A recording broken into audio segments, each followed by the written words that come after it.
I've just spent the last several hours taking it easy and playing video games. I hope my doctor considers that a form of taking it easy. What is up, everybody? This is Jay, aka MultimediaJay, and yeah, I had to have some medical stuff done earlier today and had to get up early for it as well. It's one of the reasons why I'm not streaming closer to sunrise. So I decided to change things up a bit too, brought in some DJ Williams music as well for the opener. I used to use that a lot last year when I was working on something behind the scenes, and that's actually one of the things I want to do with these streams is work on things behind the scenes.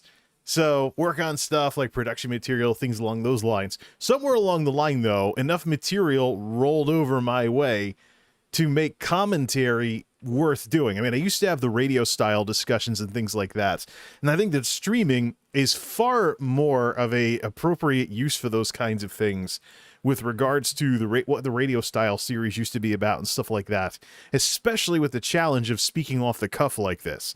It's a little bit different when you actually have to keep the discussion going and keep your thoughts in check, as opposed to just doing everything in Audacity and updating everything after the fact and stuff along those lines. But yeah, so we're going to have a little bit of a discussion, and this is a YouTube video waiting to happen, and I don't know if YouTube even likes it because it's already been demonetized, probably because of the word outrage in the title. Well, I put it in quotes. I'm sure when the extended processing completes, we'll let it sit for a bit unlisted afterwards and see if it does it.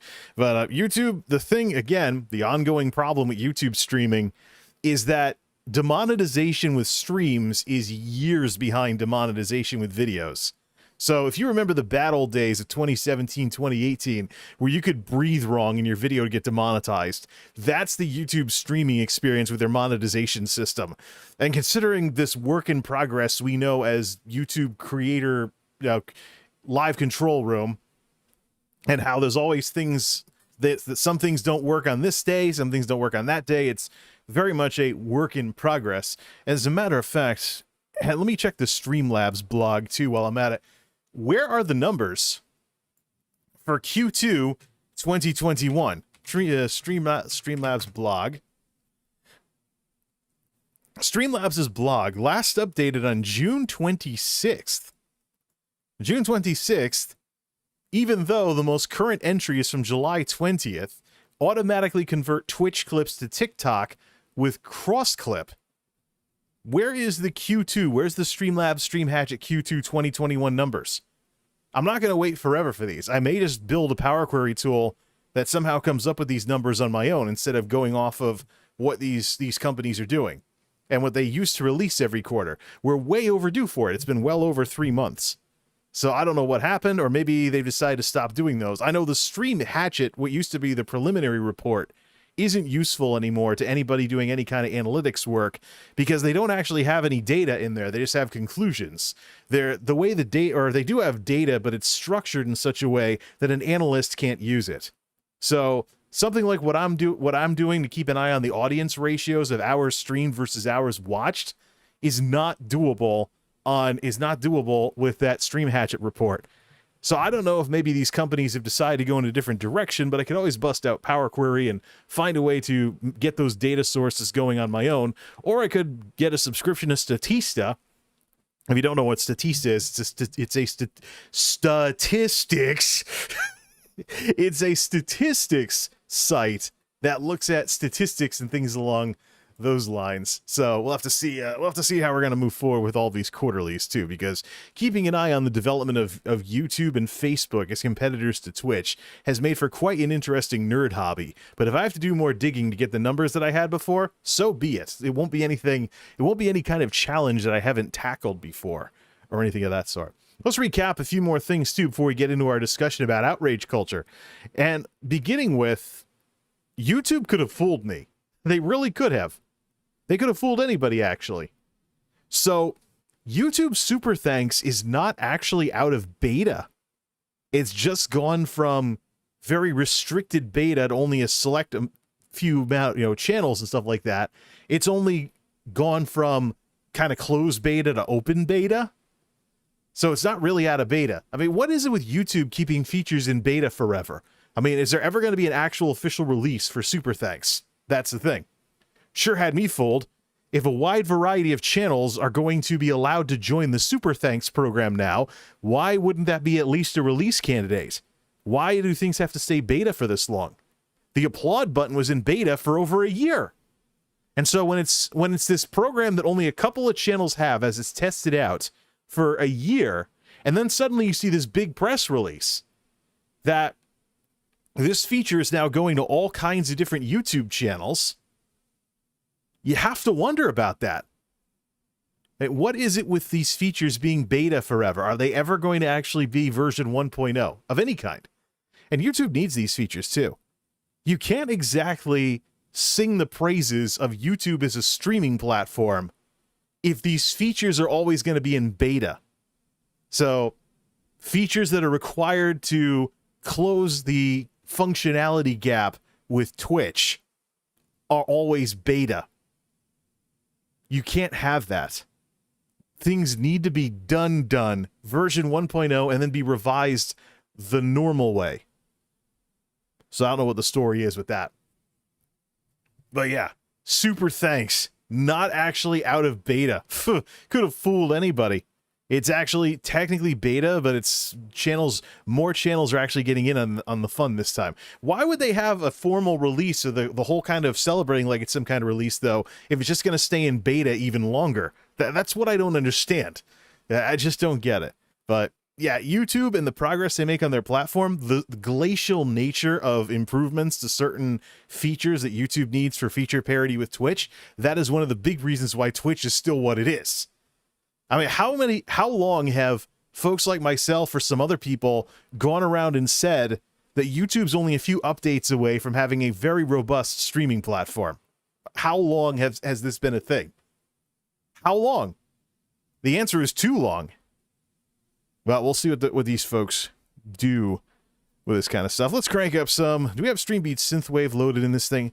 I have Streambeats Synthwave, and I have some YouTube stuff in here as well, but I want to keep it simple.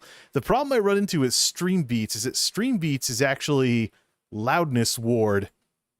There we go. Streambeats is actually made to be stream background music, so there isn't a lot of dynamic range. So what I ran into was mixing Streambeats with other stuff actually will cause things to be too loud or too soft, or something along those lines. So let's see here. Let's talk about some of this now, shall we?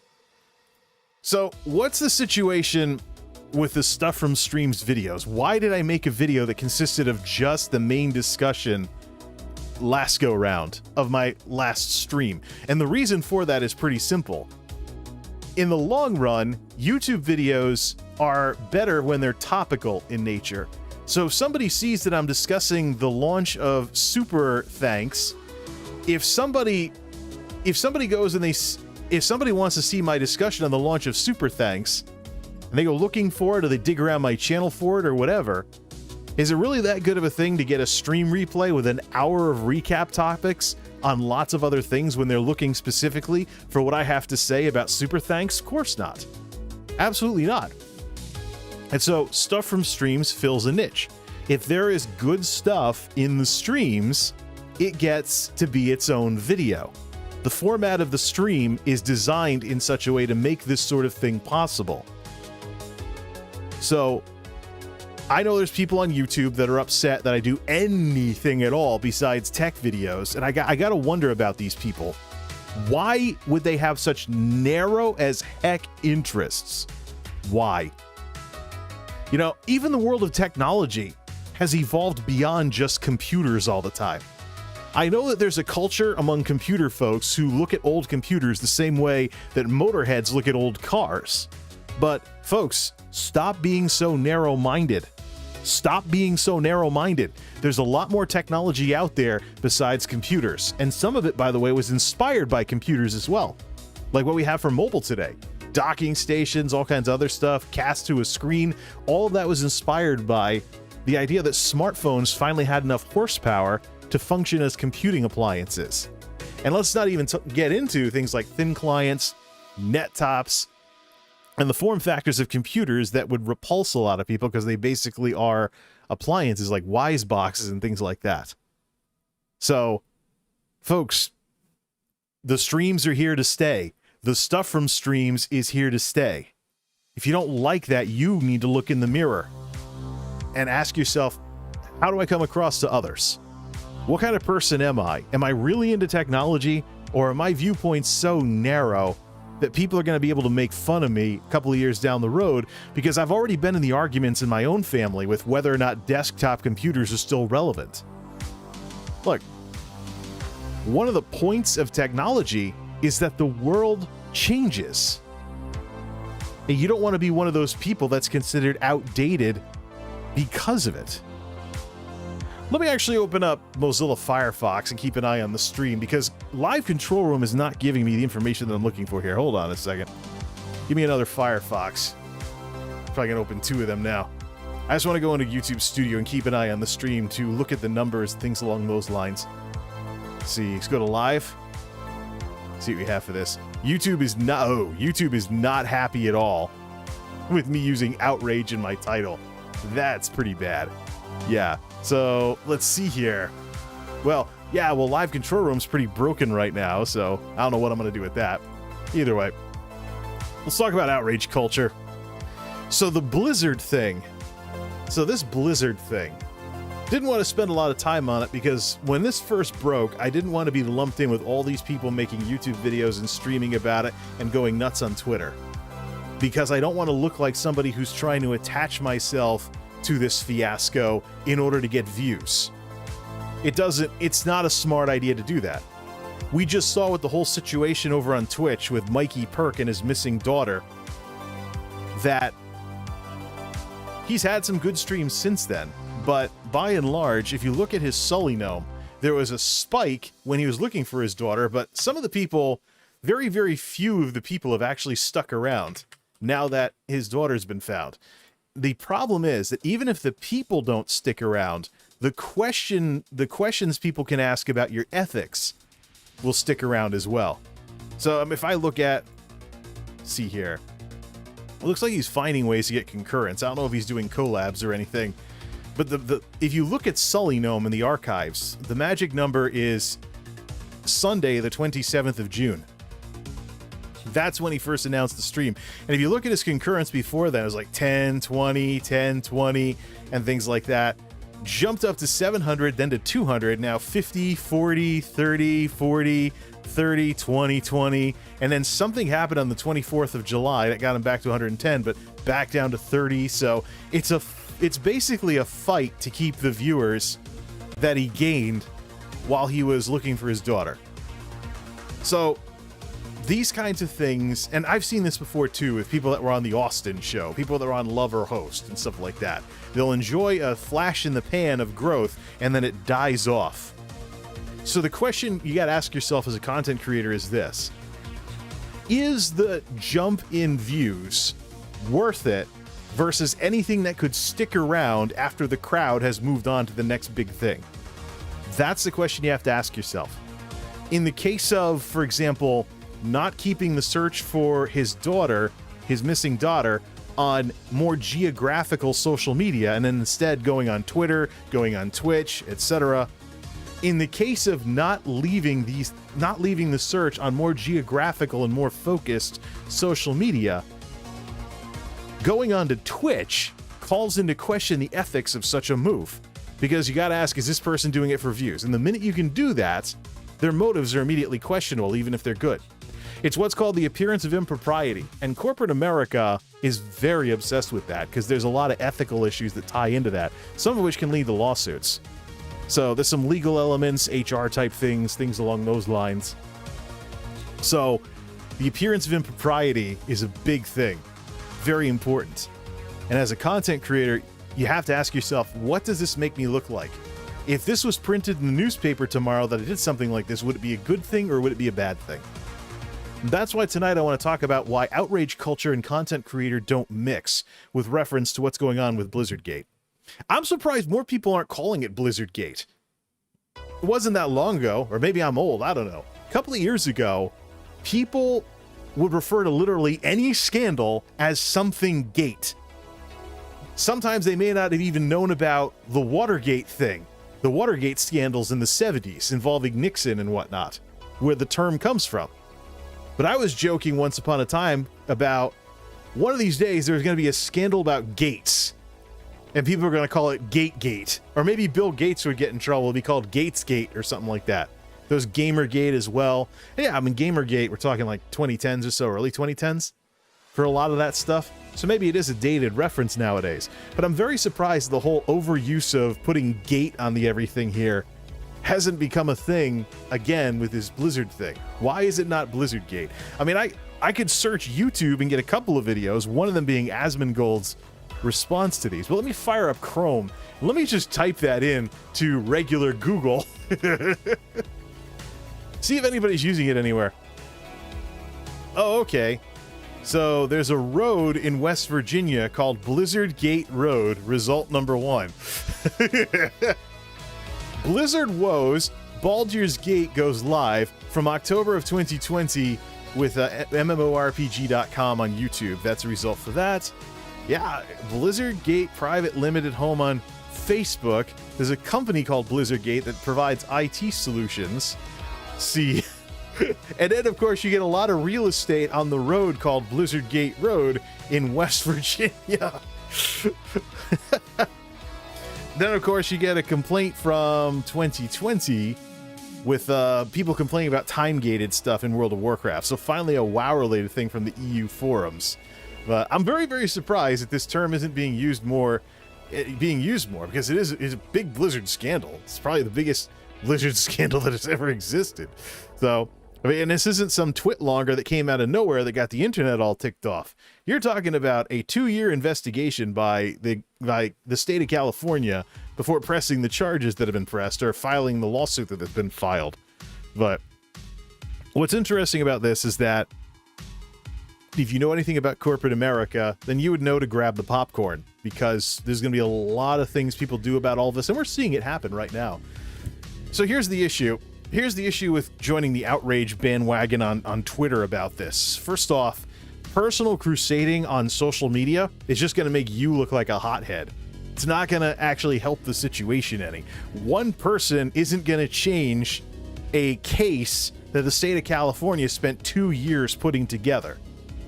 It's more likely to make you look bad, because there's going to be a group of people out there that think that you're very, very, hot-headed, and you'll make a big deal out of stuff. And a lot of people I know, they don't want to deal with people that aren't level-headed. I mean, you want to talk about people that get upset about every little thing that comes along. You don't want to be that as a content creator, because anybody who says anything to you is the low-hanging fruit. If somebody says, I'm not watching your channel anymore because you got mad in this video about this, that, or the other, and I don't think you're a good person, they're doing you a favor. There's going to be people out there that are going to see stuff like that, and they're going to leave without saying a word, and they don't have to tell you anything. This low-hanging fruit thing, drinks at the ready.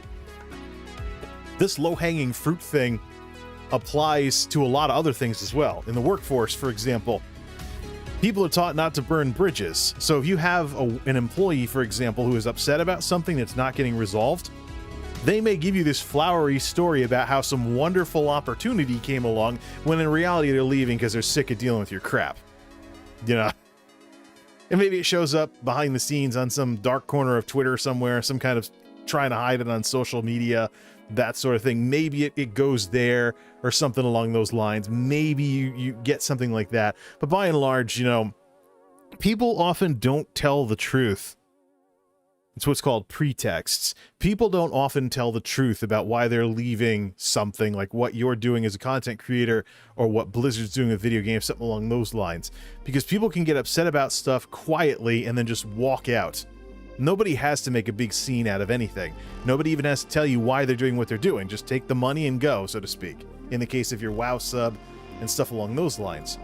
So these people that have been openly bragging about, I'm leaving World of Warcraft and playing Final Fantasy XIV, like so many other people that have gotten mad at Blizzard and stormed off to Final Fantasy, only to find out that the devs of Final Fantasy take inspiration from the Blizzard devs. So it is often the case you can find things in Final Fantasy that are worse than things in WoW.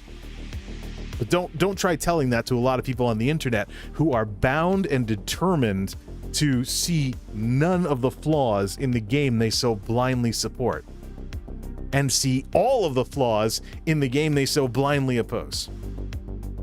Now, I've been checking WoW out again since these scandals broke. For one very specific reason.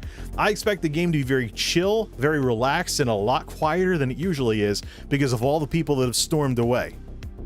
And it's not just the hotheads, too, that have stormed away. There are streamers that are like, oh, I've had enough for a while, bye!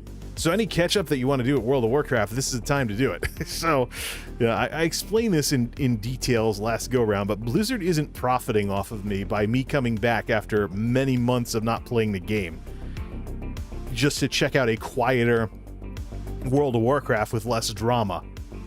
Blizzard's not profiting off this. So, I don't buy a lot of stuff in the cash shop. I don't do a lot of stuff that Blizzard want me to do. And actually tonight, I played through Shadowlands to the a little ways into the Kyrian story, just long enough to get some gear reset gear. My guy's level 52, heading towards 53. And then I went back to BFA to finish up the Kultiris storyline. But then I took a look at, there's a quest journal thing that tells you how to, the roads to various achievements and stuff. I've been wanting to unlock the Kultirans since BFA, but I found out after completing the first achievement for it that there are raids involved in some of the other achievements. So unless I get some retro raid group together, I have to get to probably the max level and see if I can solo a BFA raid or something like that. Get to the point where you have the max. Get to the point where you have the damage boost against obsolete content, which kicks in, I think, once you're 3 levels above everything. At some point, you start doing hundreds of thousands of damage or something like that, and it's a huge boost in damage paired up with a huge drop in damage taken. So that way, all their various level squishes and things like that won't impact your ability to solo old raids and go farm mounts and stuff like that. I just wanted there to still be a little bit of challenge, because I never actually played through BFA. But we've got a joke where, I'm playing BFA when everyone else is playing Shadowlands. From back when Shadowlands launched, the stream's still on YouTube, actually, because YouTube doesn't delete stuff after X days like that.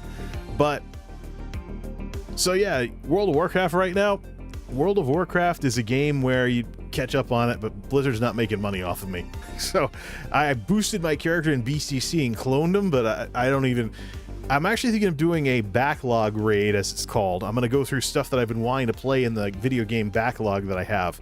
One of them is the Path to Shokkadan, where I'm going to play through Burning Crusade Classic and try and make a Shokkadan out of my Paladin, for just like I did back in the old Burning Crusade thing. But all this crap's going on with Blizzard, and it's pretty bad stuff. If you actually read the lawsuit, the text of the lawsuit, and then you follow it up with some of the things that have popped up in the media since then, like more people coming forward and sharing their stories. This is easily some of the worst, most unprofessional behavior that I think has ever happened in a company anywhere. Never mind a video game company or anything of that sort. But in business, in a big business like Activision Blizzard, if these allegations are true, we're talking about some of the most unprofessional, disgusting, repugnant behavior that has ever happened on the job in a company like this. That's probably, there's sure that HR people come up with worse examples. It's never a good idea to brag about how bad things are, because then someone comes along with something worse, makes you look like an idiot. But this, as far as what I've seen in terms of dealing with scandals and harassment and stuff like that, this is way worse. This is some of the worst stuff I've seen. Some of the most. It's a miracle that Blizzard can even keep talent. Should we wonder then why World of Warcraft seems to have been having dev problems and other problems for the last decade plus, if these kinds of shenanigans were going on in their offices? This is like, should we even wonder about that? And I can tell you, as somebody who's played World of Warcraft since 2006, not consistently though, there have been various times I've gotten bored with the game and left, sometimes for years at a time. One of the things that I was a bit confused when I came back from Legion into BFA, the longest break I ever took from the game. The big thing is, someone going back as far as I do, I pretty much can agree with the people who've been with this game for a long time, that it started in late Lich King. But I guess you could say it probably started right at the beginning of Burning Crusade, when Blizzard made the design choice to have expansion packs not really expand the game.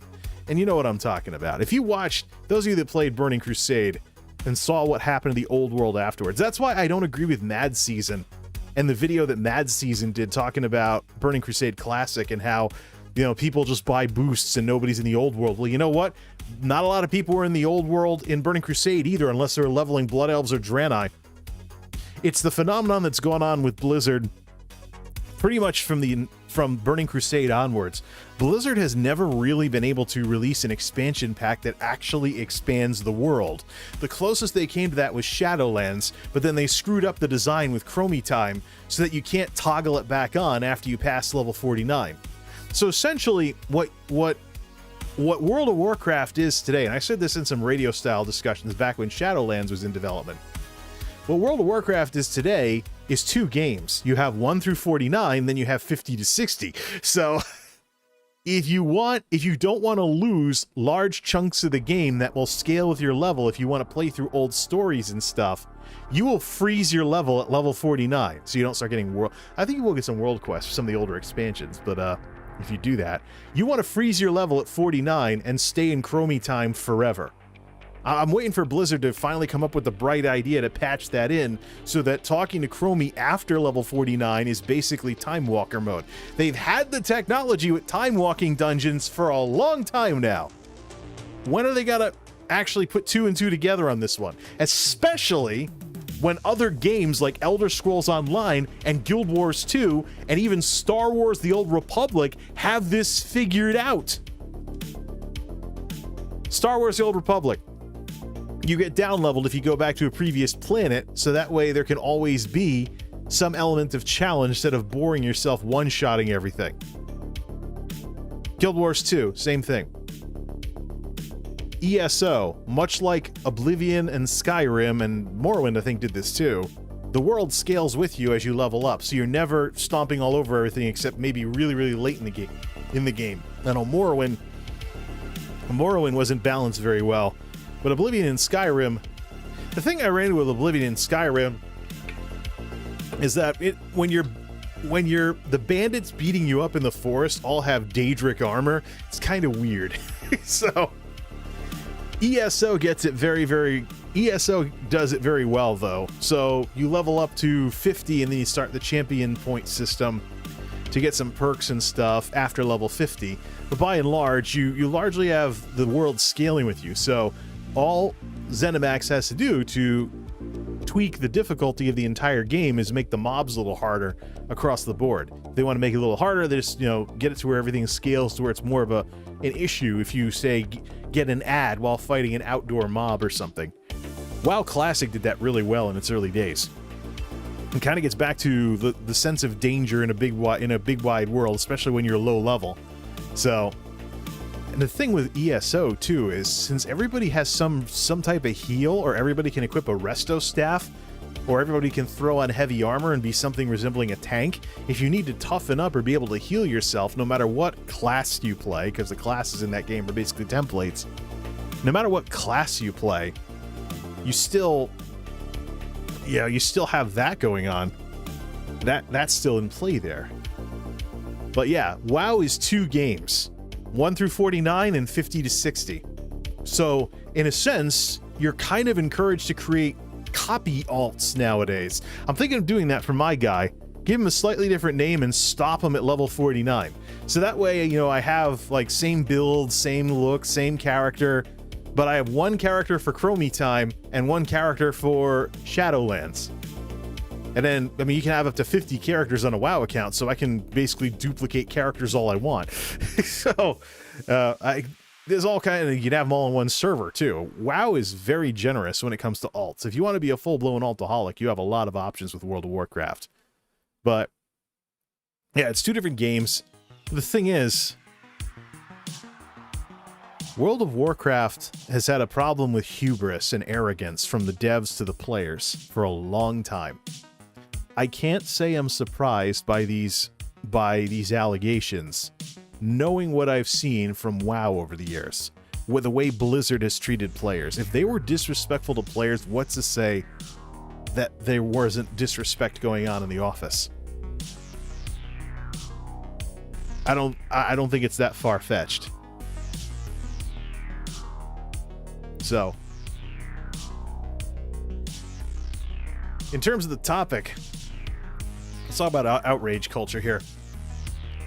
Since all of this crap broke, since all of this stuff hit the news, that nightmare situation that companies talk about a lot, since all of this stuff hit the news, there's been, I mean, I could have jumped all over this and gotten upset about this and probably got some people to like my tweets or whatever by doing that.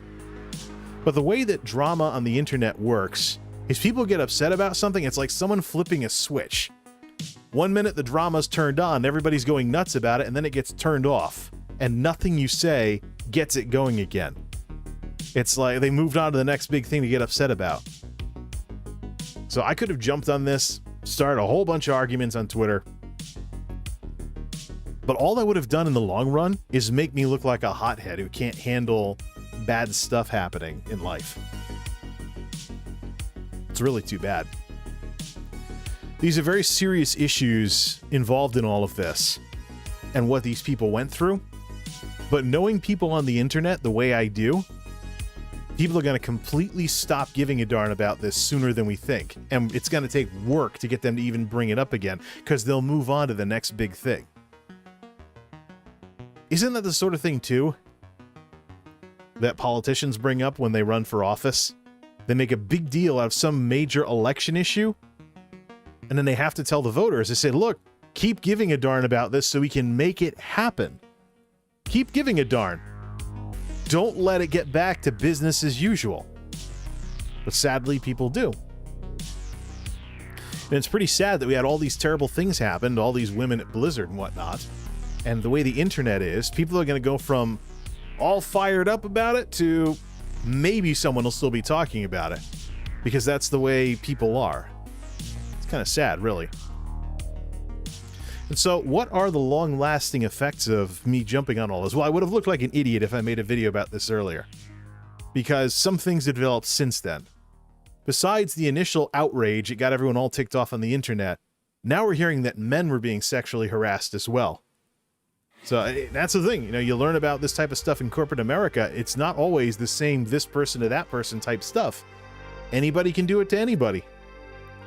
You can tell like a dirty joke that makes someone uncomfortable, and that can count, and it goes to HR, and you get disciplined or fired for it. You know, you can say something, and you may think the other person's not going to get offended. They do. Now you're in trouble.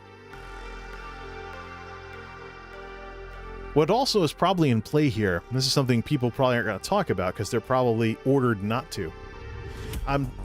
You may have seen since the original story broke that people are upset, and 1,000 Blizzard employees signed a petition because the typical corporate responses from the company didn't cut the mustard. That's only what people are saying. Well, first off, let's get one elephant out of the room here. You'll notice a lot of the people talking on the internet are people that are former Blizzard employees. There's a reason for that. In corporate America, when there's something that could damage the brand like this, there's probably some email that went around the office from HR or legal or ethics or somebody saying, reminding everybody. There's probably something that went around reminding everybody of some policy on not speaking for the company.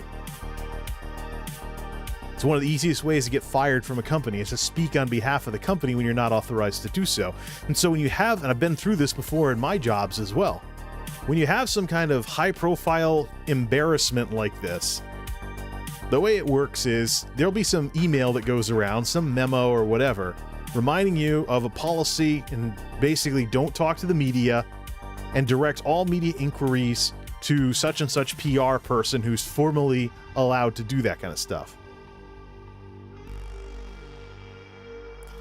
And the other part of that is one of my mentor's favorite sayings at the 9 to 5. The other part of that is that there are people enforcing that.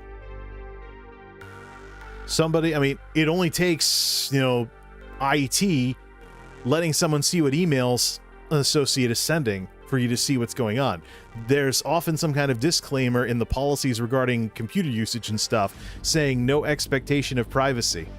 must be work only, blah, blah, blah. So IT could be seeing what kind of email somebody's sending. And there are people that are going to look for keywords. They're going to look for people that are, not following the policy. And they're going to, sometimes physically, they're going to look for people that are not following the policy so they can be termed. There's an incident in one of my jobs I've had where there was a safety inspection that was randomly thrust upon the facility. The terse letter said that the visitor who is inspecting the facility must stay with their escort at all times and nobody was to talk to the inspector. Now, I bet you the other part of that is that whoever the escort was would document everybody who tried to speak to the inspector, and they would be in trouble for it. Guarantee you. Because when the rules are the rules, depending on the character of the people you work for, you could be working for people that are just itching for an excuse to fire you in a situation like this because they concoct something that you are speaking for the company when you're not authorized to do so. Now, given the cynical attitude that a lot of us WoW folks, people who have played WoW for years, have had towards Blizzard and the way they treat their customers, and even some of the internal corporate machinations that have gone on there, like laying off a bunch of people right in time to post corporate profits. Yeah, that doesn't leave good taste in people's mouth.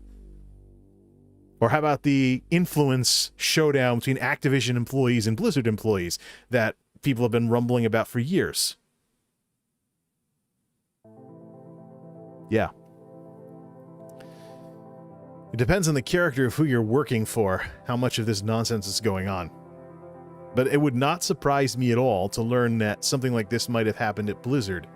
And there's some kind of communication that went around saying, do not speak to the media, do not do anything that could constitute speaking for the company. And I guess that would include don't leak that message either.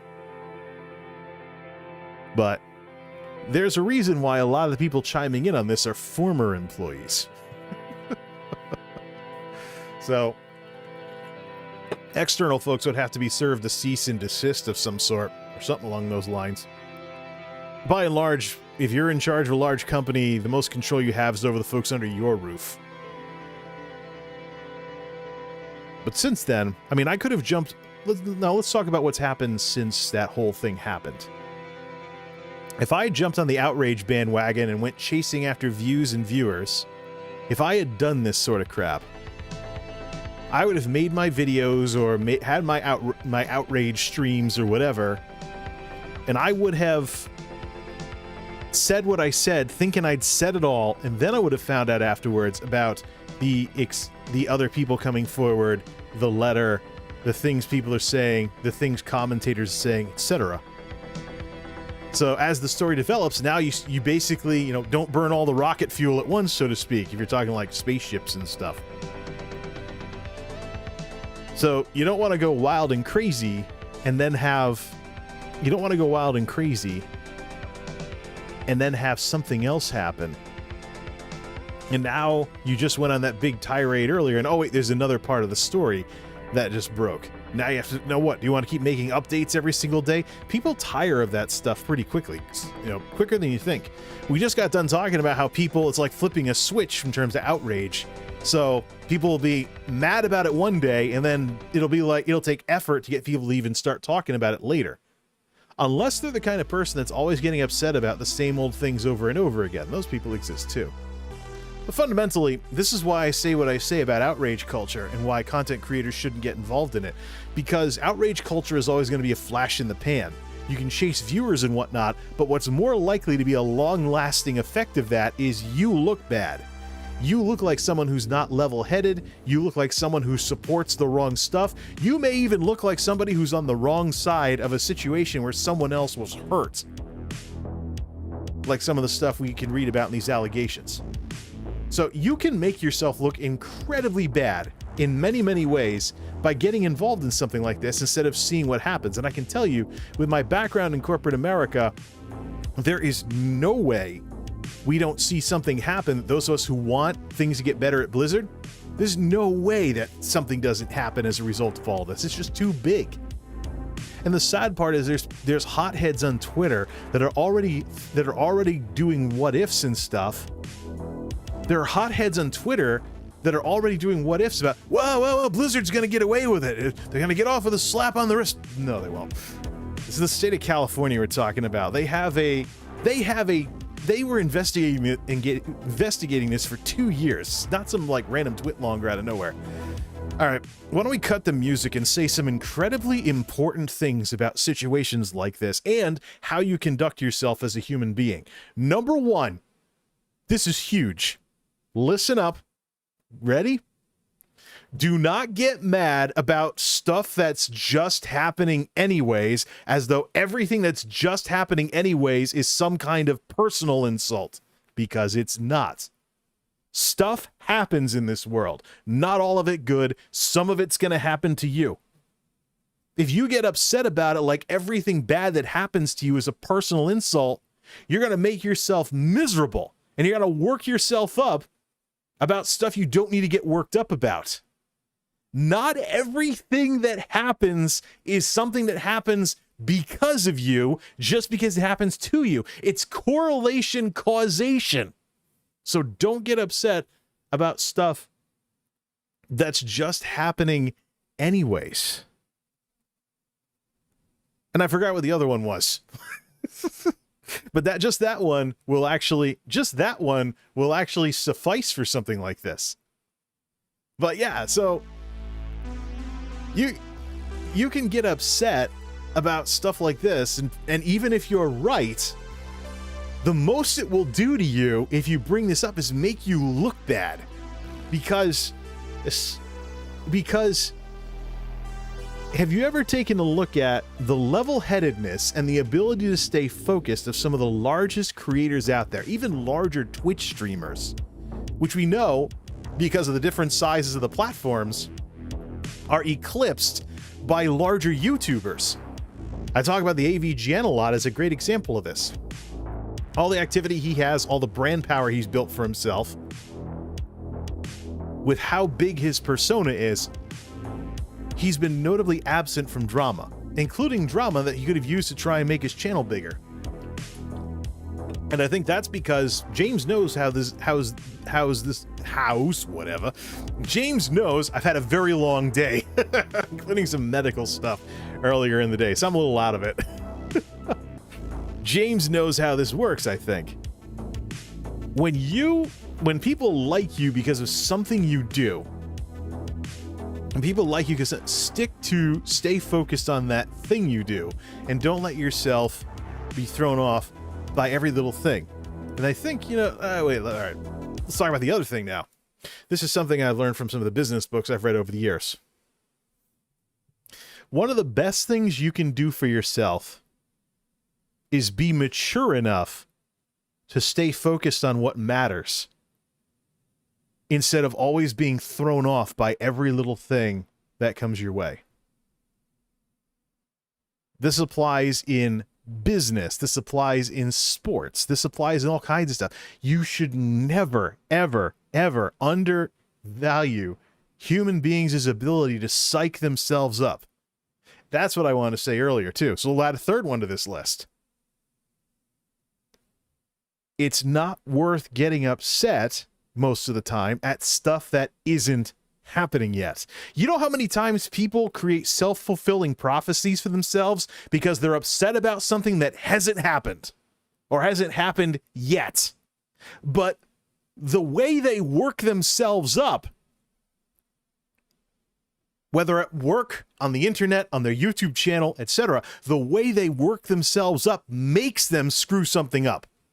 Great example. If you think you're going to get fired all the time at work, you're super paranoid. Well, you think, oh, they're going to find some way to put me on a performance improvement plan and fire me. Yeah, well, as you're all upset about something that's not happening, or even not happening yet, you may actually screw something up that gets you put on warnings and makes people want to fire you. So in that case, you have just created the very thing you're dreading through stuff that you did. And online media is no different. Look at, for example, hashtag support small streamers. There are reasons why those streamers are small. And some people out there are complete and total excuse factories as to why they haven't gone anywhere. There are some streamers, for example, that I haven't watched in a very long time because I noticed them not really doing anything to improve their setup. Like, for example, even something as simple as a microphone. There are people I don't watch because they can't mic themselves properly. We've done this a couple of times on here before, but these are the people that will buy like a shotgun mic, put it way over here, and then you can hear their keyboard as they type and play video games because the microphone is the keyboard is between the microphone and them. All right, for those of you who couldn't hear that because the noise filter kind of screwed me all up. Did it? It's between the microphone and them. That sounds horrible. For those of you who couldn't hear. So, there's people that get a microphone, they put it next to their webcam. So it's basically like a slightly better version of the built-in webcam mic. But the problem is, if it's where the webcam is, your keyboard is in the middle. So all your typing is getting picked up by it, as opposed to something directional where you're directly in. That looks like I'm like drinking out of it with a spoon or something. Where, how do we do this? It's mic to you. What? I can't. So you're the only thing in front of your mic. You know, especially if you have it in one direction cardioid mode. The mouse on the other side, the keyboard on the other side, not in the pickup pattern. So it's just, there's people that think, oh yeah, the pretty girls get all the viewers, blah blah blah blah. That's why my stream's not growing. Oh no. There's just a lot of people out there that really don't feel like listening to your usually Cherry MX Blue gaming keyboard going click click click click click click click as you play whatever game you're playing. You know, if I have to choose between someone click click click click click click click literally everything they do and someone who figures this out and doesn't do that, who do you think I'm watching?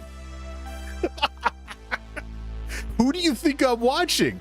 It's just, you know, people win with certain things, sometimes by very narrow margins. They edge out their competition in the tiniest way possible. You know, just so you'll have streamer A who's this good, streamer B is this good, just that little bit of difference, people go to streamer B. Same thing too. I mean, people complain about a labor shortage. You know, oh, nobody wants to work. Is there one dumb thing that's edging out one of your competitors in terms of places to work? Ugh. I tried to clean this out earlier. Yuck. And apparently it's working now. Hold on a second. Tried to clean this thing out earlier. I thought I had it cleaned out, but obviously not completely. These things are harder to clean than you think. You practically have to soak them in something. Especially the top of these things. I mean, it's nice that you just push a button and never have to worry about spilling anything. I was getting residue from some of this drink that I've been making. I was getting stuck in there. I was like, ugh, yuck. So, tried to clean it, thought I did, but it was only about whatever. I should stop drinking so much. That's good advice for some other people out there too, I can tell. So, there you go. I mean, dumb little things can edge away people that would otherwise watch your stuff. So if you're someone who is one way on your videos and another way on Twitter, which I try not to be for this very specific reason, you're one way on one platform, another way on another, why should people trust you? Because you're clearly putting on a different mask, not like a pandemic mask or anything. You're wearing a different mask depending on what platform you're on. So you're not anything consistent, not anything anybody can relate to. It seems like depending on the environment, you're a chameleon of some sort. So you're this way there, that way there. And so I can tell you, I don't care how good someone's stream is. I don't care how nice they are as a person. I don't care how friendly they look. I don't care how pretty they are. If I go onto Twitter and see them turn into a monster, they lose to the people who don't do that. See what I mean? So, I mean, we followed the situation with the missing daughter in Ohio. We saw and did some digging. There were mostly Twitch affiliates. That gained some viewers because they were running the hashtag on their streams. But just as quickly as anybody they might have benefited, everything sunk shortly afterwards. And then the streamers involved, we saw their numbers go up and down. Now it's a fight to keep the growth they gained when they were super popular because they were trying to find that missing daughter.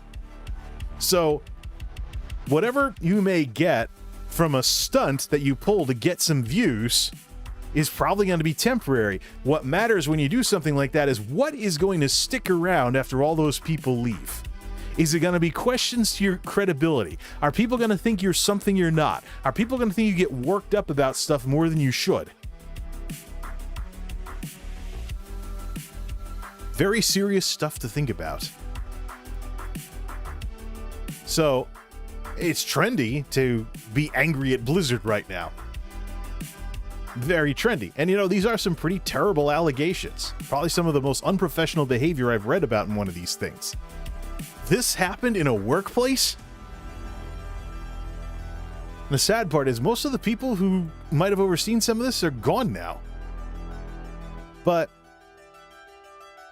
one person going on a personal crusade on Twitter is not going to change what's already basically the freight train is in motion. State of California has been investigating this for 2 years. There's other things happening now after the fact. But Blizzard, this is too big and it has too much momentum for Blizzard to continue the way it is. My prediction is, at minimum, there's one high-profile resignation. Could be J. Allen Brack. I mean, I think we've seen here, don't forget too, the difference between the art and the artists. The artist, if you like Warcraft, but don't like the way that these developers have been acting on the job, could be the case that in order to save the brand, they go on a, well, my question is, what happens when the shareholders get involved? Because you have a bunch of angry customers out there, people that are swearing off Blizzard products, and one of the developments that's happened since the initial thing everyone got upset about is there are some broadcasters in online media on YouTube and Twitch that live stream stuff that are not going to be covering Blizzard products, including esports stuff like Overwatch. So, whoa, the chat disconnected. Come on, YouTube, you can do it. Please wait while we try to reconnect you. I tell you, YouTube streaming, live control room is a work in progress so much, man. And we need some of these things to be release candidates, not like beta forever. But yeah, I mean, right now there's just too much momentum. We're not even talking about whether or not what's going to happen with the court case. Oh, welcome back, chat. Whatever.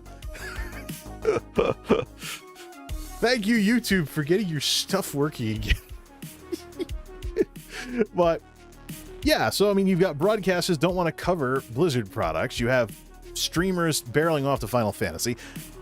Yeah, not to be biased or anything like I often am, but go to ESO instead of Final Fantasy 14.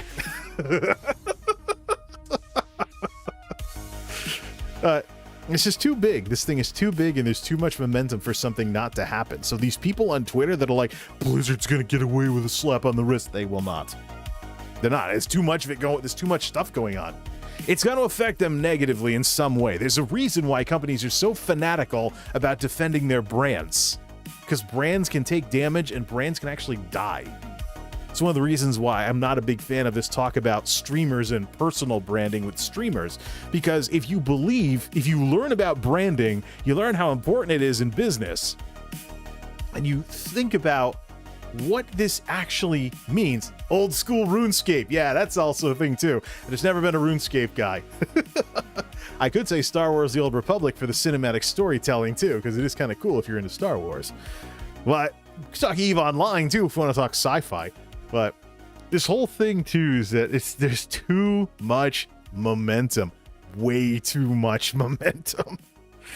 Something will happen. If it isn't the court side of it, it'll be the PR side of it, or it'll be the hiring, talent, and retention side of it. There is such thing as reputation. A lot of people like to think of corporations as large, unstoppable juggernauts, but the ones that built bad reputations as crappy places to work, how many of them in your local area are screeching about how nobody wants to work and the talent market is dry and blah, blah, blah, blah, blah, because they don't want to sell spots on their team, which is what hiring often amounts to. So If Blizzard now is this place where all those people got harassed and the good old boy network made sure they all kept their jobs, who's going to want to work there? You know? Who's going to want to work there? I mean, look, here's the thing about World of Warcraft, right? World of Warcraft is in the position it's in not because of anything Blizzard did. Crazy. What kind of drugs is this guy on? Experience. WoW is in the position that it's in among the MMOs because of the passage of time. Once upon a time, the way MMOs worked was you had two choices. You had WoW and everybody trying to be WoW. But even in its heyday in the 2000s, even in its heyday in the 2000s, World of Warcraft still had graphics that weren't all that great. Of course, Warcraft 3 had cartoony graphics too, so they were trying to keep the cell shading and everything going, trying to pull a, Wind Waker thing. Trying to do a Zelda Wind Waker thing. But that was also part of the reason why WoW was so popular, is because the graphics could scale down a lot, so you didn't need a powerful system. And stuff like that. This thing is just, what a mess. Yeah, so, thing's leaking now. Piece of junk. Maybe I should get a new one, I don't know. I've been using this thing consistently for like a year. Maybe buy two of them or something and then felt bottom both of them and kind of alternate between the two. But yeah, what do you need, a bib? Mr. 39-year-old guy who needs a bib. Whatever. But in the early days of WoW, World of Warcraft was what it was because of some of the graphics could scale a bit. But if you look at ESO nowadays, ESO scales from looking like a PlayStation 2 game all the way down at the bottom to temporal anti-aliasing and really amazing graphics. I think a texture update would probably make it looking really well. You can barely tell it's a game that came out in 2014, and the fun part is when ESO first came out, its graphics weren't as good as OG Skyrim, never mind the Skyrim Special Edition with the 64-bit code base and the more modern graphical options because it came out years later. I still own WoW on CD. I own WoW on CDs for the original game, Burning Crusade, Wrath of the Lich King, Cataclysm, skipped Mists of Pandaria, and my last box copy was Warlords of Draenor. WoW players will probably understand why I stopped buying box copies after Warlords. Especially if they've been around for a while. But WoW is where it is because of the passage of time. When it was as popular as it was in the 2000s, it was a different world back then. If you were playing an MMO, there were a lot of way behind the 8-ball competitors out there, even the Warhammer game that came out in those days. I mean, if you played any of WoW's competitors long enough, you eventually found out why they were WoW competitors. Even EverQuest 2. I tried EverQuest 2 for a bit when I was upset at Blizzard. So yeah, I have no leg to stand on when I talk about WoW players playing Final Fantasy, because there's always been some kind of game that you would storm off to if you were upset at Blizzard as a WoW player. I have a box copy of Ion as one of those games. Of course, I always had Guild Wars to go back to. I played Guild Wars before I played WoW. I played Guild Wars in 05. Didn't get WoW until 06. Saw some YouTube videos on it and stuff like that. But it's just... the passage of time has made World of Warcraft what it is. The world has changed, and I don't mean the World of Warcraft like in the South Park episode. The world has changed. I mean, MMOs these days, there's a certain amount of core features you're looking for in MMOs. And in today's world, WoW does them the worst. They talked about player agency with the launch of Shadowlands, but this split game where it's one game up to level 49 and then lock your level, because once you hit 50, then you're into like God mode, one-shot everything. Up until 49, WoW will resemble ESO on everything before Shadowlands. Just lock your level at level 49. I'm actually thinking of creating a character that is basically my paladin and some other characters, and stop them at level 49. Basically have copies of my characters. I'm basically gonna have copies of my characters. I might actually do a showdown with my main guy, have him level Shockedin through Burning Crusade, and then have someone, and then work on my Shockedin and Burning Crusade Classic, and compare the two and see what the experiences are. That might make for some interesting streams. But there's a situation, but the thing is, WoW is where it is because of the passage of time. Things have changed, times have changed, the industry has changed. An MMO is a set of core features you look for nowadays, not always Warcraft. Take like player agency, for example, that WoW is talking about. Guild Wars 2 does it better because everything scales. You don't have that two-tiered thing between Shadowlands and literally everything that came before it. ESO, and this is one of the things Asmongold didn't like, ESO, the expansion packs for ESO, get this, expand the game. You don't lose the relevance of the old stuff because it's rendered trivial by the new stuff. And that's something WoW has struggled with the entire time it's had expansions. So, see what stuff Daniel's talking about here. You're EU, right? And it's morning? Only reason I like MMOs is because adventure game and skilling like RPGs. Well, the thing is, I played Morrowind before I ever played an MMO. So, Morrowind, the Neverwinter Nights, Persistent World servers, Guild Wars, and then WoW, in that order. So, that's really... Oh, US. Alright, so you're a night shifter too. I was curious when I'd start seeing UK people getting up and having breakfast or something, because it's 3 in the morning here, at about 5 hours or so. Things along those lines. I do have, there is one person from the EU that chimes in every so often. But there's one person from the EU that chimes in every so often. But that's the thing with WoW, is that things have changed, and it's not the best at a lot of things anymore. It doesn't win on graphics. ESO takes that. Player freedom, ESO. Is there anything... Let's pick some other MMOs here. What does Guild Wars 2 do better? I think Guild Wars 2... Well, Guild Wars 2 doesn't have a sub fee.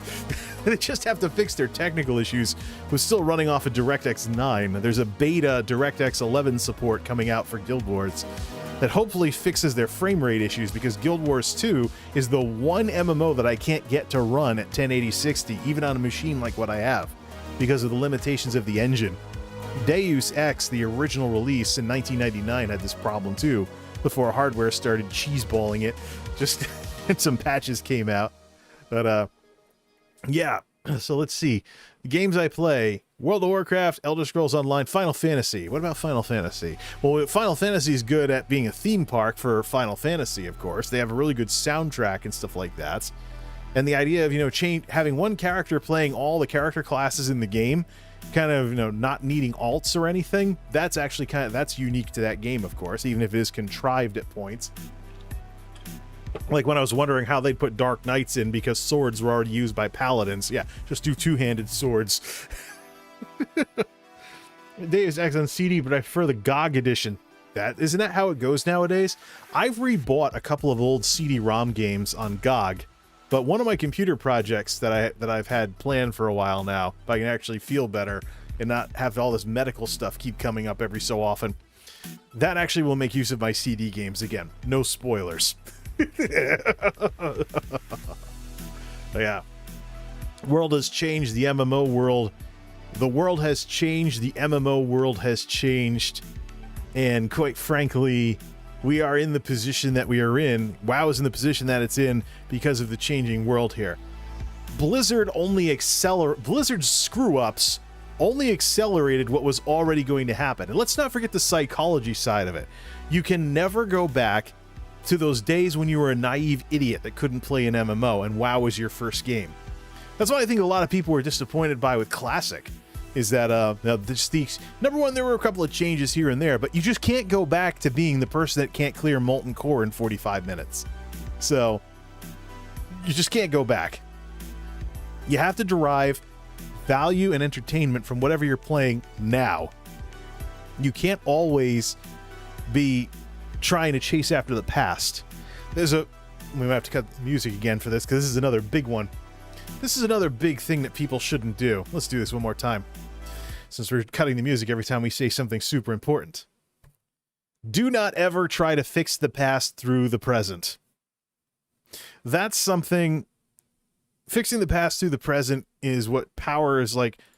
Rose-tinted goggles, nostalgia, and folks that came out of abuse situations will often do that too, and they'll end up in the same situations they tried to get away from, because this time it'll be different. In organizations, the attitude is, if we could just. The truth of the matter is, though, when you've had something good in life, you need to acknowledge that everything has its season. Like that old song, To everything there is a sea. Well, that's actually based on the Bible, but that 60s song based off of Ecclesiastes with turn, turn, turn the birds, I think. There's that old song. That talks about all of that. But everything does have its season. And so the problem is when something new comes along and you are constantly comparing it to something old all the time, you eventually get caught in that rut. When fundamentally things may have changed to the point where you really can't go back. Like we mentioned with your lack of skills and stuff.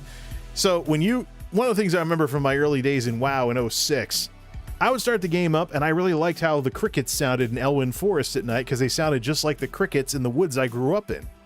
So I was like, it's cool that they have this kind of ambient sound and it's this world and, you know, the birds change to crickets at night and it's this persistent world, everybody's in it and there's no load times unless you go from Kalimdor to the Eastern Kingdoms or whatnot. I thought that was pretty awesome. I mean, the sound design was pretty cool for its day, but nothing's going to bring that back. I mean, I can hear crickets in a game nowadays. It's nothing special. Do I think video games after OG WoW are terrible because of that? No. Just my experience and how my experience is kind of tinting what it is that I see. So let's take a look at the chat here, because we're pretty much going into free-for-all mode with this kind of stuff. Game on normal, etc. Story, RuneScape, first MMO, still playing it. Never played RuneScape. I didn't come in until the mid-2000s and whatever was popular there at that time. But even today, you know, even World of Warcraft is a dated game. I'm not so sure that I even want to continue with this thing where I'm trying to unlock the Cult Tyrants. My interest in WoW might be short-lived if I just get too bored. But in terms of the MMOs that I play right now, that I've had subs to sometime in the last year, it's basically WoW, ESO, and Final Fantasy. So here's the difference between them. ESO is my main game. I say it all the time on my Twitch channel, etc.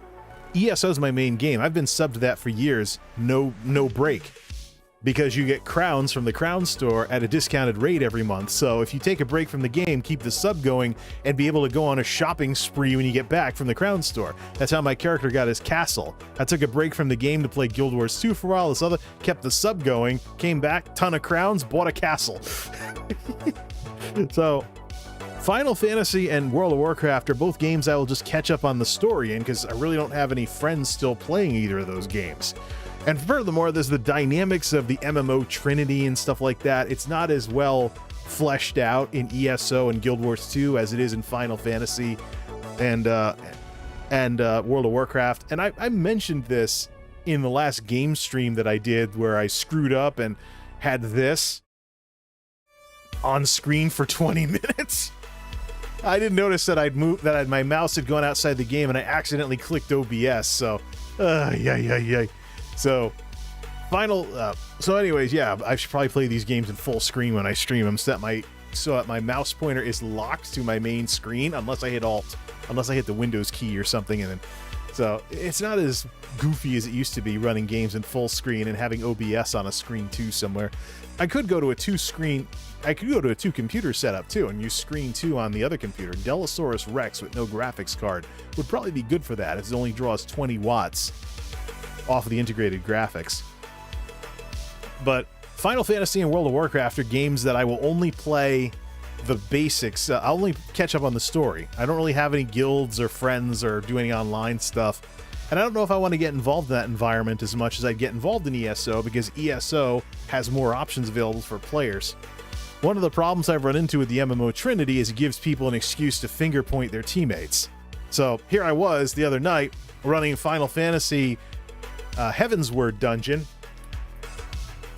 Oh, yuck! This thing, I gotta clean this out a little better. I've cleaned the pitchers too that I make these drinks with. Yuck! Or maybe only have one pitcher at a time going.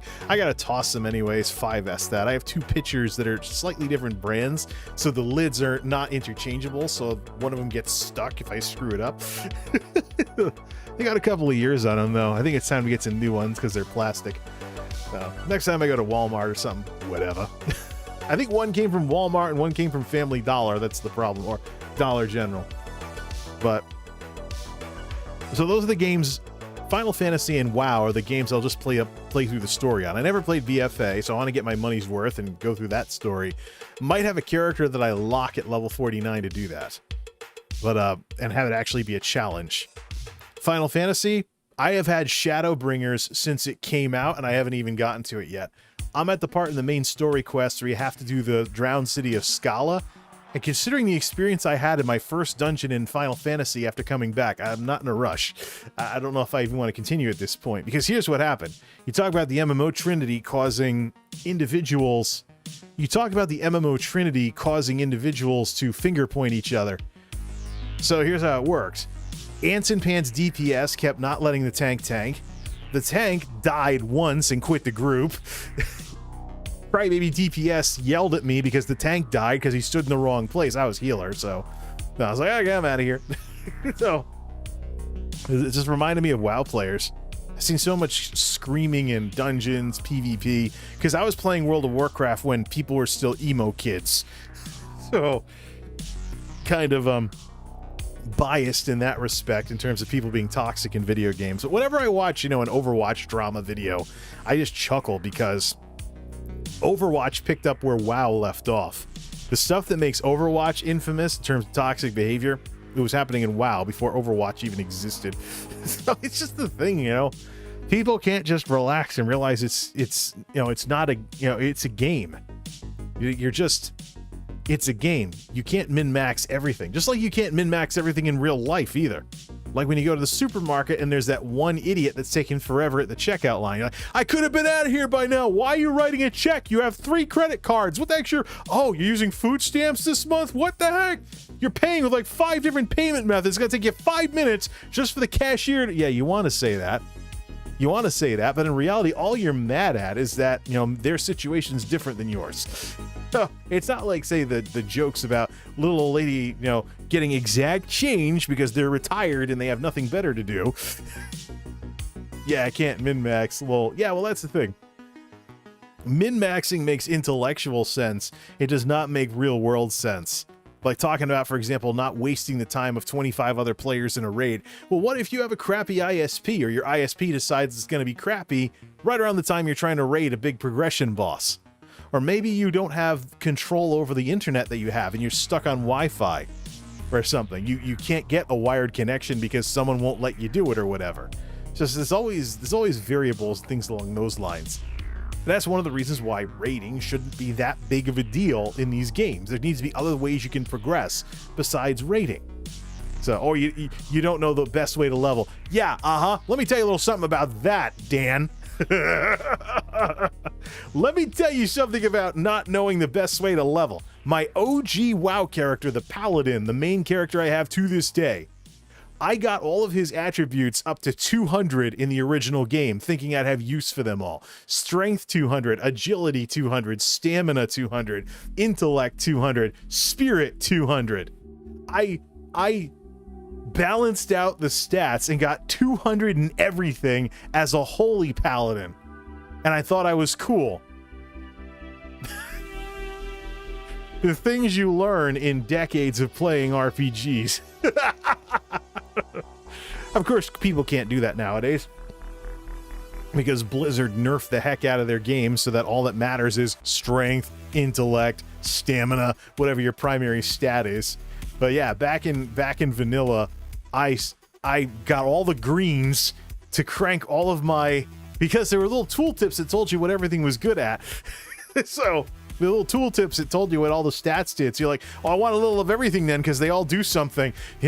Strength influences your melee, agility influences your critical hit percent, critical hit chance, stamina raises your health, intellect raises your mana, spirit raises your regeneration.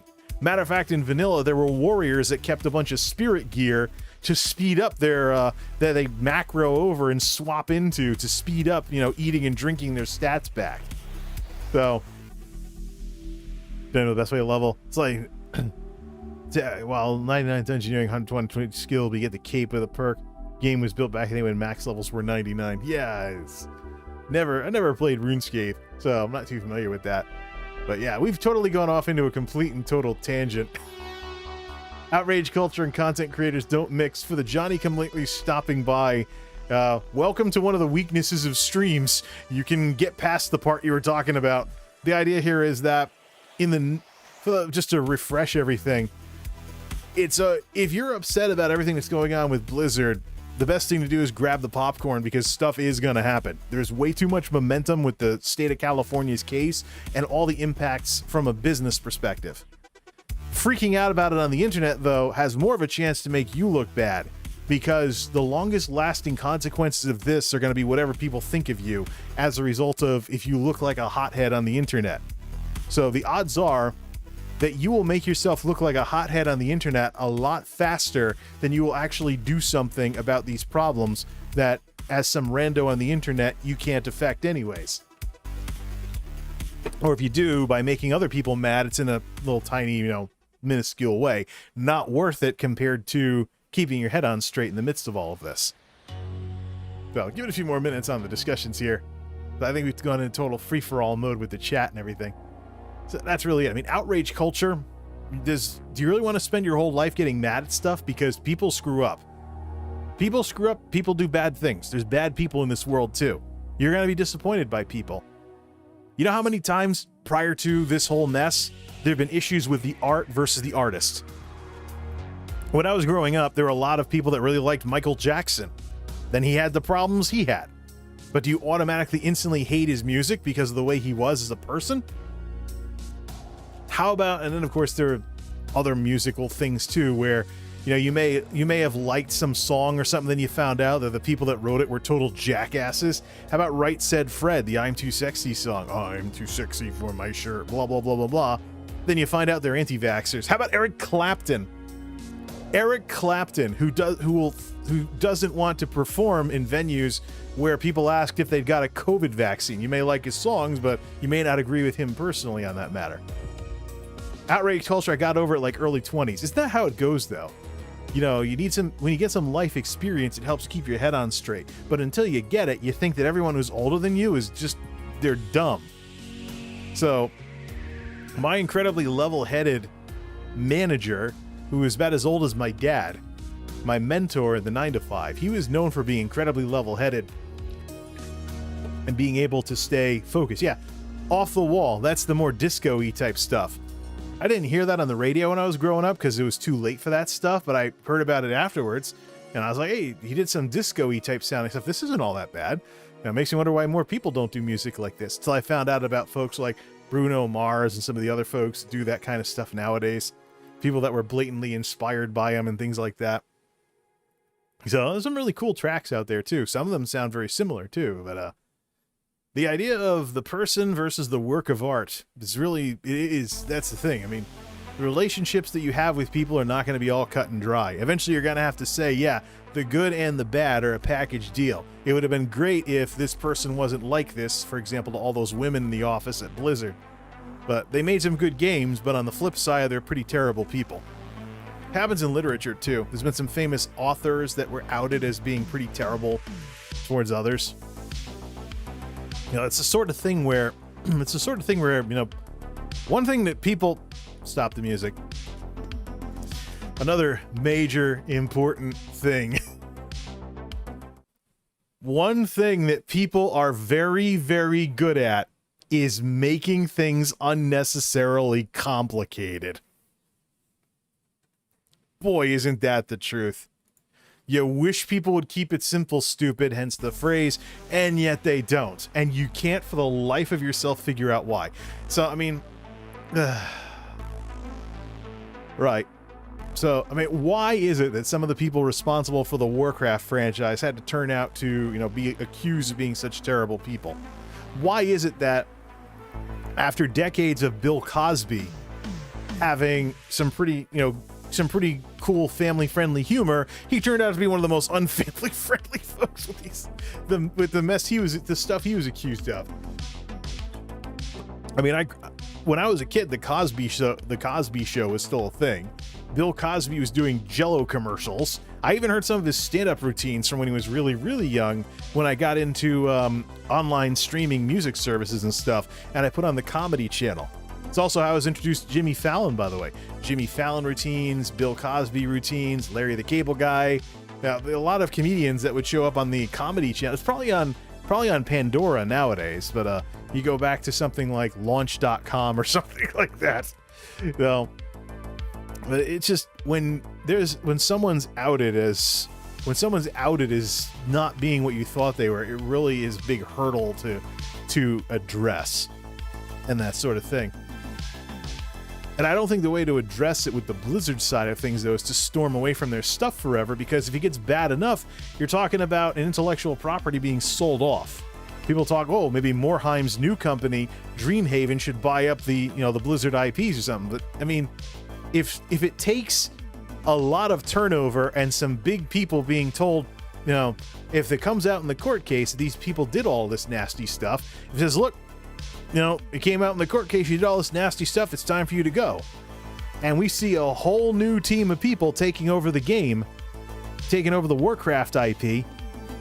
What do you do then if you stormed away thinking, Blizzard's terrible, they're never going to do anything right ever again? What do you do if, say, they do the right thing, finally? And it'd be great if they actually did. I mean, we've seen all these money grabs, all these microtransactions, all these things that they did since, how about, for example, content obsolescence? The world doesn't get bigger with every patch. It's just the focus of the game keeps shifting amidst the one or two important zones or continent or something like that. It's just, and the minute you're past, the minute a new thing comes out, nobody's doing the old stuff anymore. You do a /who command and barely anybody's in the zone. It's a ghost town if you're a new player trying to level up in the zones, unless you buy the boost. Just like, and then the ethics of boosts in general as convenience items. But I guess, with Cataclysm and the questing revamps, there's stories and stuff in the leveling zones. So it's not like the OG version of the game with that kind of stuff. But yeah, then there's the economics of buying a boost, the economics of the WoW token. So there's all kinds of things that, I think a lot of us over the years could have figured, yeah, something's got to be up at Blizzard if they're like this. Or how about the way they were on the forums with the dismissive stuff? You know how much I've done #Blizzy knows best to describe the finger wagging stuff? That's why ESO's my main game these days. I got sick and tired of snotty developers who are talking down to their customers. Versus, let me see, I've actually seen far better attitudes from Elder Scrolls Online's developers on their forums. Let me see if I can find something that on the ESO forums. Let me show you the tone that I'm talking about here. I'll just read this off. General ESO discussion. Can I see something from ZeniMax employees? If you could have one wish in ESO, 7 years gone. If you have one wish in ESO, let's read some of this stuff here. Let's see. Complete this. Let me go see. Is there a thing where I can skip straight to the ZeniMax thing like there is on Blizzard's things? Well, nuts. They really got to put that in there. Great idea. Thanks for sharing. Smiley face. Oh, there is. Once you get to the first one there. See, did anybody else say anything? Nope, that's it. One administrator's super friendly about it. Show off your Khajiits. There we go. Let me take a look at this sort of thing here. Yeah, people sharing screenshots on the ESO forums, and they're showing their cats too, if they made a character inspired by their cats. So let's see. Can I get to how do I get to a ZeniMax post without having to scroll all over? That might be a UI thing for them to improve. Actually, if I go back to the thread and I click the Z button, they should bounce me right there, right? Oh, yeah. I don't see that as a problem. The paws of real and digital Khajiit are welcome here. Appreciate the ask. Better be safe than sorry. If someone didn't have a problem with showing cat paws or something. And then, of course, one of the ZeniMax people shows off their own characters as well. They play a Khajiit necromancer. And that's it for the thread. But when you see them talking about, how about the Test Realm forum? That's where you can see, much friendlier attitudes and that sort of thing. Lore, public test server, there we go. Let me read off a few things here from their forums. I could put it on screen if I really wanted to. See. Please clarify battle spirit changes and intent. I'm looking for something they responded. Multi-threaded rendering. Feedback thread for new item sets. Feedback thread for combat and classes. This should be a good one. Gina Bruno's in on this one. Combat scenarios, let us know what you think of the balance. You get WoW players so ticked off. Let me look at some of these attitudes. That was the only thing she said. Yeah. All right, we're done with this.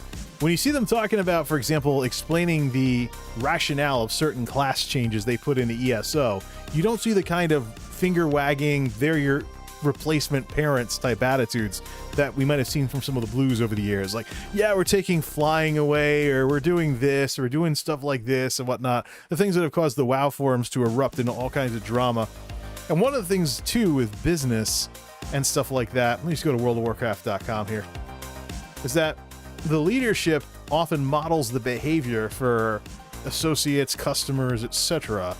Let's see. Let me just go to the. In contrast, you know we have all these problems here. You know that Blizzard's had all these behavior problems. Let me go to the WoW forums. General discussion. Let me find some drama here. Tinfoil hat time for Activision. Here we go. What a better opportunity to clean house than during this conveniently timed series of allegations. Even Blizzard's own employees are demanding that blood must flow. Da-da-da. Blizzard's already helmed by Activision overlords. What would cleaning house do? OP, please go outside. You don't have an imagination. You are in too deep, my friend. Time to abort mission. CEO of a company doesn't need to orchestrate a coup in one of its subsidiaries. He just gets rid of people. That's how it works. You think corporate America waits for a scandal to drop the hammer? Please. If it can be done without blowback on share price, without getting sued for it to be done, it's just, yeah. Well, corporate stuff. What are you going to do? But that's the thing. We have wandered so far away from the topic, but yeah, outrage culture and content creators don't mix. If you get upset about this whole thing that's going on with Blizzard and everything, the odds are it's just going to be something negative for you in the long run instead of anything positive. It's going to improve the situation. Probably the best thing you can do, if you have some kind of ethical issue and whatnot with all of this, vote with your dollars. A lot of people have gone over to Final Fantasy because of this. I'd like to see some people try out ESO. They might see why I made the switch. But something you shouldn't do, though, don't try to read too much into what it is that other people are doing, because you can't get inside their head. You could think I'm a total jerk because I resubbed to WoW during the scandals. But the truth of the matter is, knowing people on the internet like I do, there would be the unintended consequence of World of Warcraft being a much more chill game than it's been in a very long time. And I wanted to see if that was the case. So it's my own nerdy curiosity that's the reason why I did this. Even to this day, I mean, even especially since I've encountered these roadblocks on unlocking the Cultirans, I cannot see myself making WoW into my main game anymore.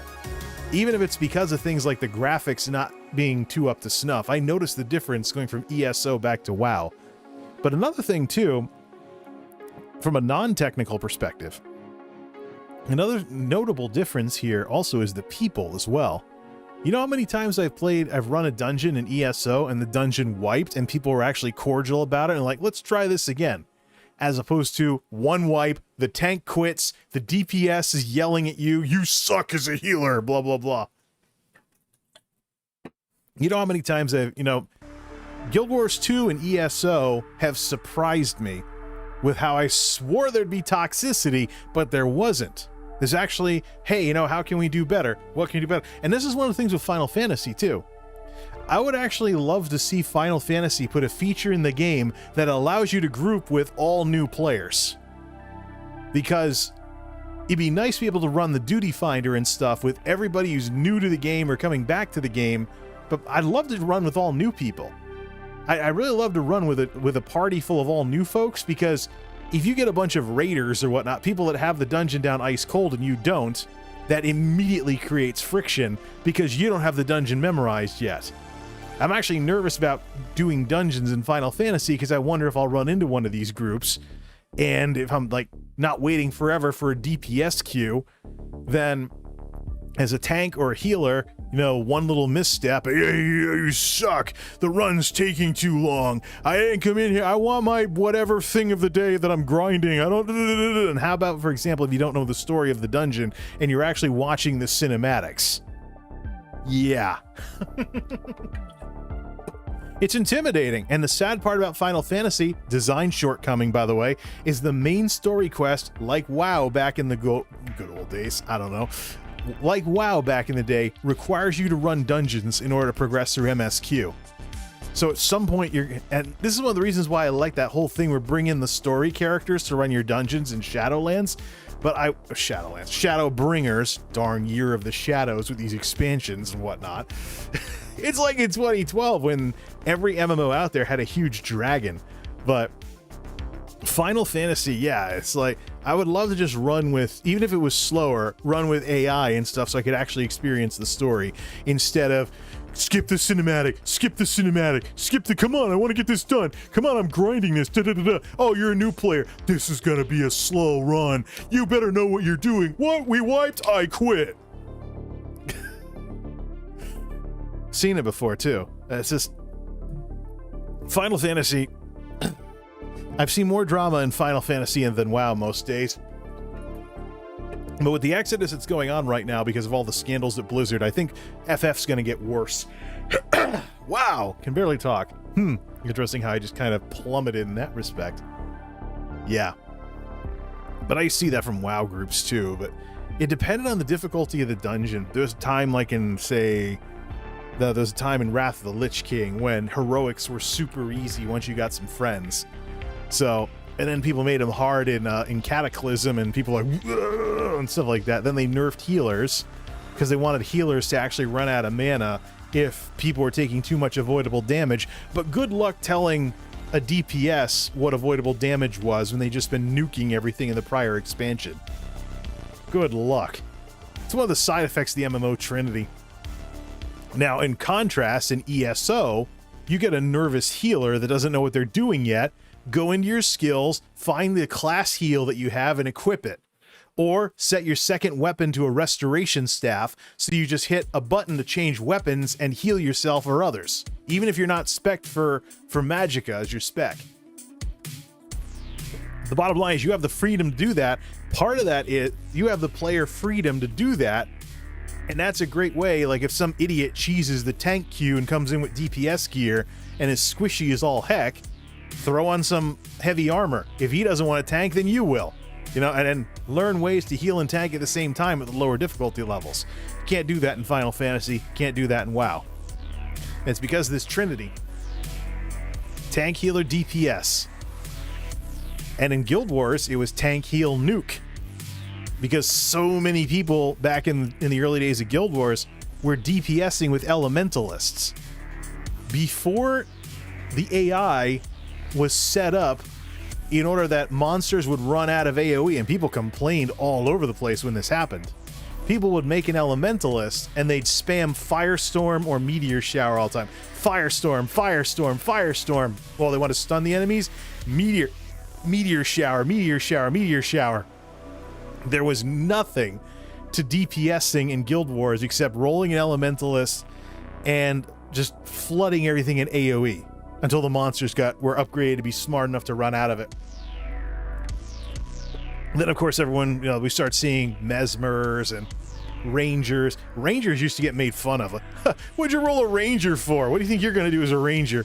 PvP was a different story, though. Guild Wars PvP, Build Wars. It was called that for a reason. And, of course, probably one of the biggest temper tantrums I have ever run into in any of these online RPGs. Guild Wars, the OG game, 2005. Warrior Monk. I decided to equip Word of Healing. So I'm already wearing Gladiator gear, so I have a higher energy pool to cast more heals before running out of energy. That's what the mana was in that game. So I already have a boosted energy pool as a warrior. Just not a lot of regen. That's the problem.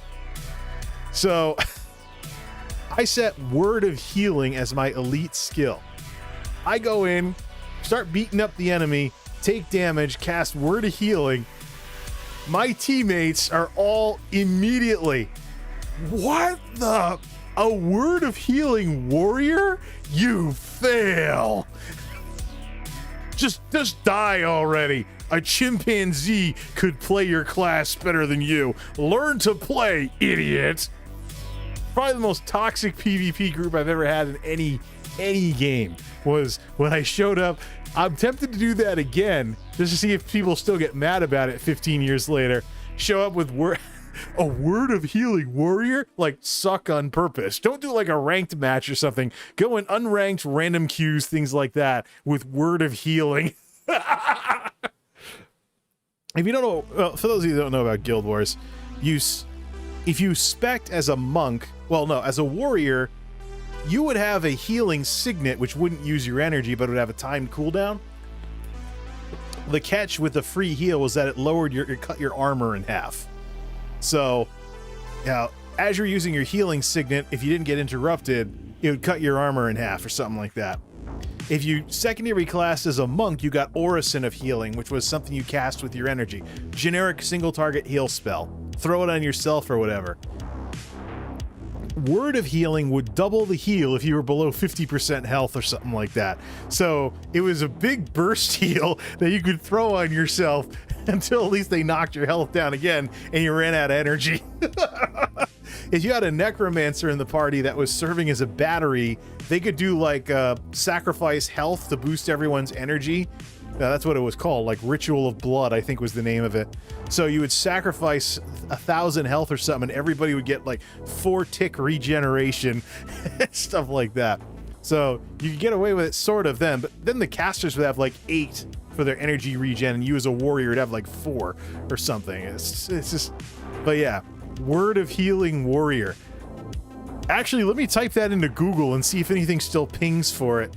Guild Wars Word of Healing Warrior. Yeah. June 16th, 2011. Oh man, this is gonna be good. This is from the Guild Wars official wiki. There were comments, I think. Can someone inform me exactly why Word of Healing is so overused? As a direct comparison, let's crunch some numbers. Target is under 50% health, neglecting divine favor from the equation. This is total PvP meta stuff. Far too often you miss 50%. Either your target dies, you waste energy, and you hit them after they use their healing signet and are healed by something else. With Word of Healing, it doesn't really matter. It's only 5 energy. That's why. Yeah, so... Da-da-da-da-da. Word of Healing Warrior. Nuts. I'm so... I should stream that one of these nights, just for the heck of it. See if anybody ever flips out. Go into random PvP on the original Guild Wars with Word of Healing. Of course, I have to actually get used to playing that game again, because it played more like Neverwinter Nights than today's MMOs. Like click to run and things along those lines, so... yeah, Word of Healing Warrior. Tangents galore. Ladies and gentlemen, welcome to one of the weaknesses of streaming. So easy to go off on tangents. People start chatting and you start talking about stuff.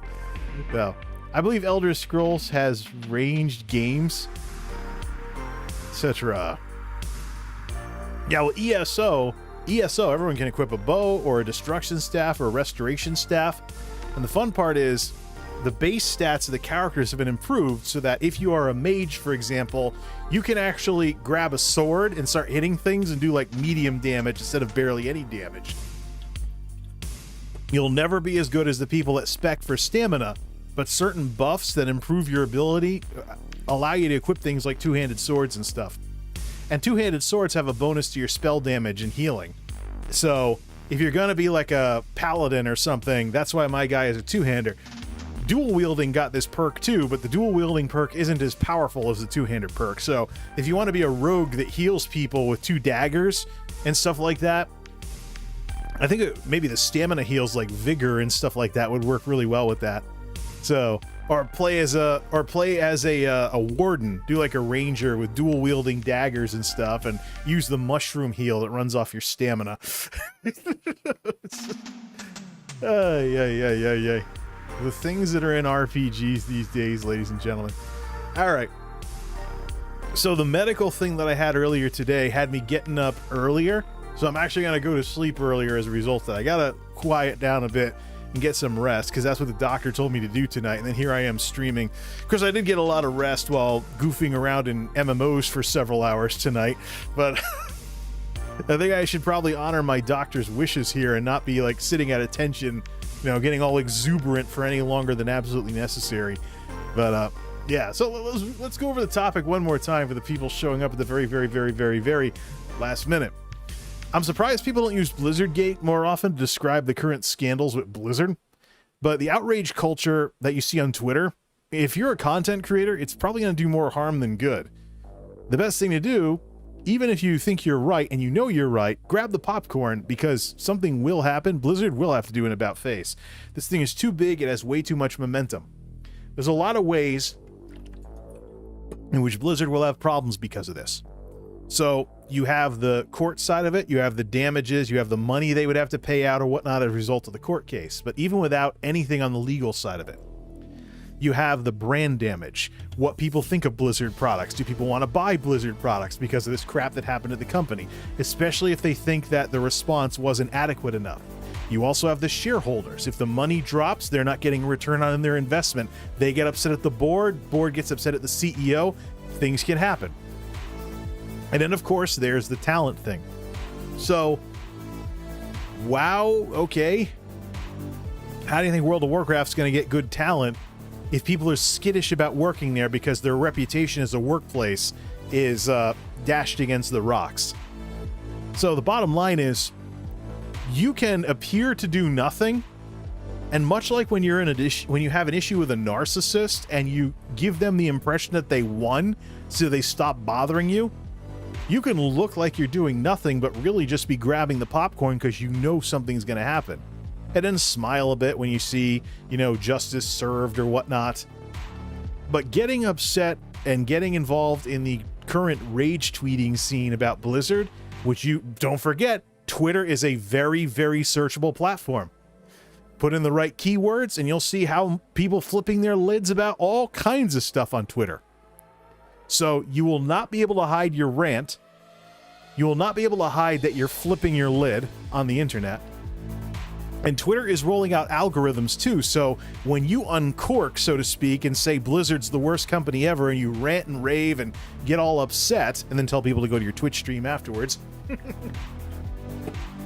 your rant could be someone else's first and last impression of you, because the algorithms, who knows how long after the fact, show your rant to people first, under people you may like. Or something like that. These platforms work on this technology for a reason, to try and hook people up with stuff that they think they want to see, but the computers, as we know, don't always get it right. So it's better as a content creator to stay focused on what it is that you're doing. If you gotta make a video, but stay level-headed about it. If you look like the kind of person that's gonna go nuts about every little thing that happens, first off, people will disappoint you, people will upset you, people will make things unnecessarily complicated. People will upset you. So if you're planning on going wild about every single thing that upsets you, prepare to be upset nearly all the time, because people are like that. My stepmother has this saying that she's always used to say, it's all because of people. People will upset you like little else will in this world. But if you know where you stand, on the matter, it's probably better for you in the long run if you're like, okay, I'm going to go play something else. Okay, I'm going to stream something else. But don't make a huge deal out of it. Because there is such thing as low-hanging fruit in this world. There are people who wear their emotions on their sleeve. There's people that make a big deal out of everything. And there's people that will always tell you why they're doing things, but there's also a lot of people who don't.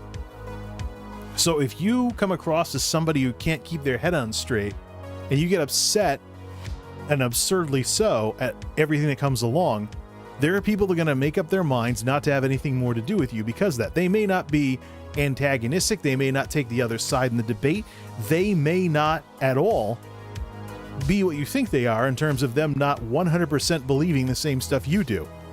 But you'll make the dumb assumption, maybe even a self-fulfilling prophecy, and drive them off. Maybe even for no reason. So, in the long run, an outrage culture is often a flash in the pan. There are things where that'll go away, like the people that watch you because you were chasing views, they'll go away when they move on to the next thing. Sometimes it's like flipping a switch. The drama's on 1 minute and then it's off. And it takes effort to get anyone to even remember it because they moved on to the next big thing. But what lasts is the stuff that is more permanent, the stuff that people can think about, the stuff that can make you look bad, the stuff that can make people, the stuff that can make people question your ethics, the stuff that can make people think you're something you're not, the stuff that can ruin your first and final impression with people out there. So yeah, no matter how bad it gets, number one, there will be something that happens on the Blizzard side of things just too big for something not to happen. Two, outrage culture and content creation don't mix. Look at the biggest content creators out there with all kinds of views on YouTube, all kinds of concurrence on Twitch, the whole 9 yards. One of the things you will see with them, the common thread you'll see with them over and over again, is they are level-headed. They know when to get involved in discussions and when not to.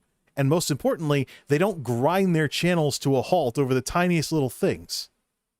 And therefore, they don't do as good as stuff or as much stuff as a result of that, like a lot of other small streamers or whatever do. Because I've seen, when the emotions get high, the numbers get low. Unless you're a drama channel or something, and even in that case, you're a very well-known drama personality that somehow keeps your audience from self-destructing. Something that I've seen people trying to make drama channels struggle with is the very people they attract to their videos and streams. Other than those wild exceptions with huge drama channels, you will often see the more emotional someone is, the more easily upset someone is, the less people watch them or have anything to do with them. And they may even think it's a badge of honor. Not everybody's as into this as I am. That's my problem. No, your problem is the way you come across to others. It's like I've been saying on Twitter for a while now, and I'll say it here too. Just because we're doing all of this internet stuff through computers doesn't mean we've stopped being people. Social skills still matter, even on social media. Who'd have thunk it, right? So just because there's a computer screen between you and the other person, don't assume that changes anything. First impressions still matter. The way you come across to others still matters. Whether or not you have any histrionic behavior that annoys people still matters. Your temper still matters. Your attitude still matters. Your everything still matters. And that's before we start talking about your production value. Whether or not you can mic yourself properly or something along those lines like we mentioned earlier. So indeed, this is some things to keep in mind in not only this controversy, but any other controversy that comes down the pike.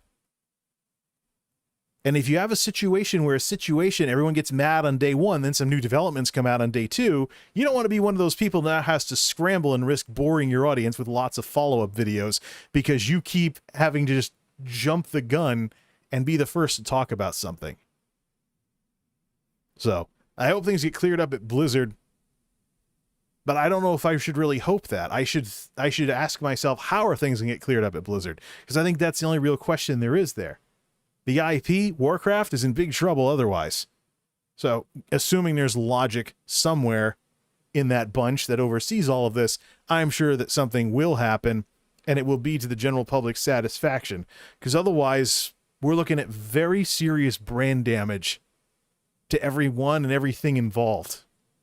And that is something that I haven't known tenacious corporations who like to make money off of everything to ever want to risk.